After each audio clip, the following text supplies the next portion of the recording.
Assalamualaikum adik. Waalaikumsalam Kak. Nah, perkenalkan nih, saya perawat Bella yang bertugas pada hari ini dari pukul 7 sampai jam 2 siang dek. Nah, hari ini kakak mau memberikan konseling tentang tuberkulosis atau TB nih pada adik. Nah, kira-kira 10 sampai 20 menit dek. Apakah ada pertanyaan dek? Tidak ada ya dek? Nah, baik, kita akan mulai ya dek konselingnya. Baik, ini kakak udah membuat PowerPoint. Nah, kita berdiskusi lewat PowerPoint ini ya dek, pakai linknya. Tuberkulosis atau TB nih. Nah, sebelumnya apakah adek tahu apa itu TB? Enggak, tidak tahu ya dek. Nah, di sini kakak akan menjelaskan apa itu TB. Nah, TB itu atau TBC, ada pernah dengar belum? Pernah kan? Nah, TB atau TBC ini adalah suatu penyakit infeksi yang disebabkan oleh bakteri. Nah, nama bakterinya itu Mycobacterium tuberculosa dek. Nah, bakteri ini itu sering menyerang pada sistem pernafasan seperti paru-paru. Nah, kakak mau tanya nih, apakah ada tahu penyebab terjadinya TB? Enggak Kak. Enggak ya. Nah, penyebab terjadinya TB itu karena adanya kuman. Nah, kuman ini tuh kuman tahan asam Mycobacterium. Itu dek. Apakah di sini ada pertanyaan dek? Berarti sudah paham ya dek? Ya. Kita lanjutkan ya dek. Tanda dan gejala TB. Nah, sebelumnya adek pernah tahu nggak tanda dan gejala TB? Batuk-batuk apa? Batuk-batuk ya dek. Nah, betul sekali dek.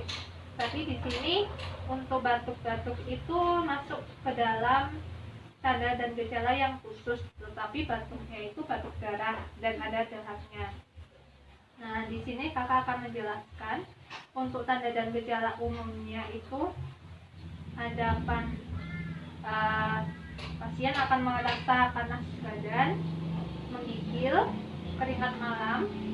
Nah, untuk perempuan itu ada gangguan menstruasi dek. Kakak lanjutkan ya dek. Untuk yang tanda dan gejala TB khusus itu ada batuk, seperti yang adek bilang kan, ada batuk, lalu dahak, batuk darah, nyeri dada, begitu dek. Nah, adek tahu nggak komplikasi dari TB itu apa? Nggak tahu ya dek. Nah, ada 4 nih dek. Yang pertama itu bronkitis kronis, pneumotoraks, pleuritis, karsinoma, bronkiolitis. Nah, jadi keempat penyakit ini sebagian besar itu penyakit dari sistem pernafasan seperti bronkitis. Kan adek tahu kan bronkitis? Nah, pneumotoraks itu kan pneumo, jadi ada paru-parunya. Dari kata pneumo, paru-paru. Pleuritis kan dari bagian tubuh yang namanya pleura. Nah, itu dek.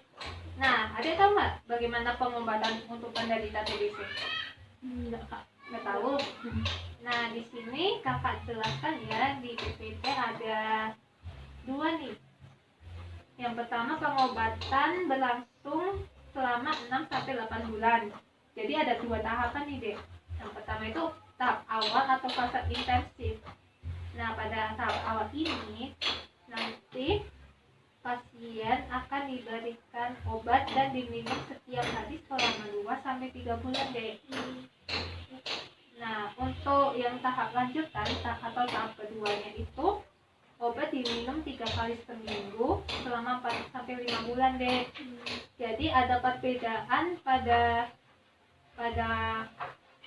masa waktu. Nah, kalau di tahap awal kan 2 sampai 3 bulan. Kalau untuk tahap lanjutannya itu 4 sampai 5 bulan dek. Apakah ada yang bisa paham? Paham. Nah, bagaimana nih cara mencegah anak terpapar TB? Ada yang tahu nggak? Jaga kebersihan mungkin atau enggak tahu Kak. Nah, salah satunya jaga kebersihan dek. Nah, kalau di kelas ini anak itu berisiko tinggi terkena TB. Nah,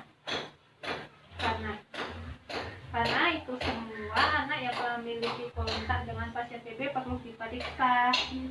Jadi karena anak berisiko tinggi terkena TB, maka semua anak itu akan diperiksa jika berdekatan dengan orang yang memiliki TBC. Nah, bagaimana nih investigasi kontak dan pencegahannya? Nah, di sini dijelaskan ada 3 deh. Yang pertama ada melakukan pemeriksaan bakteriologis. Nah, di kata ini kan ada bakteri, jadi nanti akan diperiksa apakah ada bakteri yang memicu terjadinya TBC. Nah, caranya itu bisa melalui dahak atau spesimen lain. Jadi nanti ada tes dahak itu deh. Kemudian ada pemeriksaan penunjang. Nah, di sini tuh ada uji tuberkulin, foto rongsen dada, pemeriksaan histopatologi. Jadi untuk pemeriksaan penunjang biasanya dilakukan di rumah sakit deh. Ya, kemudian yang terakhir itu adanya melalui vaksinasi. Nah, biasanya itu vaksinasi BCG dan pengobatan pencegahan INA atau isoniazid. Jadi biasanya itu untuk anak-anak akan diberikan vaksinasi BCG untuk anak-anak ya deh. Biasanya saat posyandu atau saat ada kegiatan kesehatan gitu deh. Nah, ada lagi nih, bagaimana nih cara kita saat melakukan tes dahak. Nah, untuk mendapatkan dahak anak ini bisa dilakukan dengan bedah langsung. Si anaknya boleh bedah langsung atau kemudian bilas atau mengambil cairan lambung ataupun induksi sputum untuk merangsang keluarnya dahak. Nah, bilang apakah ada pertanyaan dek? Enggak ada. Ada tahu nggak gaya hidup sehat bagaimana? Cuci tangan. Ya, ada lagi? Ada. Nah, di sini tuh ada 6 syarat pencegahan. Yang pertama itu makan makanan yang bergizi untuk meningkatkan daya tahan tubuh, seperti buah-buahan, sayur-sayuran, begitu deh.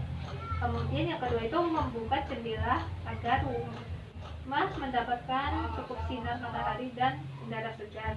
Nah, setiap pagi apakah jendela rumah adek terbuka? Iya. Nah, bagus deh. Nah, kemudian langkah yang ketiga itu menjemur alas tidur agar tidak lembab. Nah, adek juga dilakukan nggak melakukan ini? Iya, Kadang-kadang ya dek. Nah, kemudian nih ada mendapatkan suntikan vaksin BCG bagi anak usia di bawah 5 tahun untuk menghindari TB berat. Nah, usia adek udah berapa? Udah berapa? 13. Nah, dulu pernah disuntik vaksin B ini enggak? Pernah sih, pernah. Ingat nggak? Enggak ya. Dibikin ibu. Baik deh, lanjut ya. Ya, yang kelima itu olahraga teratur. Nah, adek sering nggak olahraga? Enggak. Tapi kadang-kadang sehari iya, sehari enggak. Kan kalau males ya enggak. Kalau itu yang penting olahraga ya, setidaknya 1 kali dalam seminggu.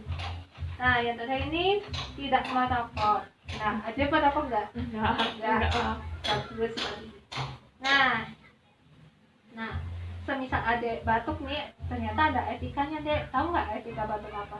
Kalau sih pernah di kampung ya. Itu Iya benar. kalau nggak pakai tisu hidung Ya, itu bukan. benar sekali dek. Nah, untuk lebih jelasnya nih kakak jelasin ya. Yang pertama itu gunakan masker. Nah, kan sekarang adek udah pakai masker kan? Iya. Udah. Kemudian seperti yang adek jawab tadi, tutup hidung dan mulut dengan menggunakan lengan Anda. Nah, kan tadi udah kan dek? Nah, benar sekali. Kemudian tutup hidung dan mulut dengan tisu atau sapu tangan. Tadi kan adek udah mencatatkan ya kan? Kemudian, nah, untuk menggunakan tisu segera buang tisu yang sudah dipakai. Jadi ketika adek misalkan batuk lalu menggunakan tisunya itu nanti dibuang di tempat sampah ya, jangan sembarangan. Iya. Nah kemudian di antara itu cuci tangan dengan menggunakan air mengalir atau sabun gitu. Di sini udah paham nggak deh? Paham. Apakah ada yang ditanyakan? Enggak. Oh iya. Paham. Nah ternyata materi kita udah selesai nih. Ada pertanyaan nggak deh? Enggak. Kakak mau tanya nih, etika batuk yang benar gimana deh? Iya. Kalau pakai tisu. Nah, betul sekali deh. Nah, tetapi ada tambahan nih. Jangan lupa cuci tangan setelah batuk. Iya. Karena sudah tidak ada pertanyaan dan kakak rasa konseling kita sudah cukup, kakak akhiri ya dek. Assalamualaikum. Waalaikumsalam. Terima kasih, Kak. Sama-sama.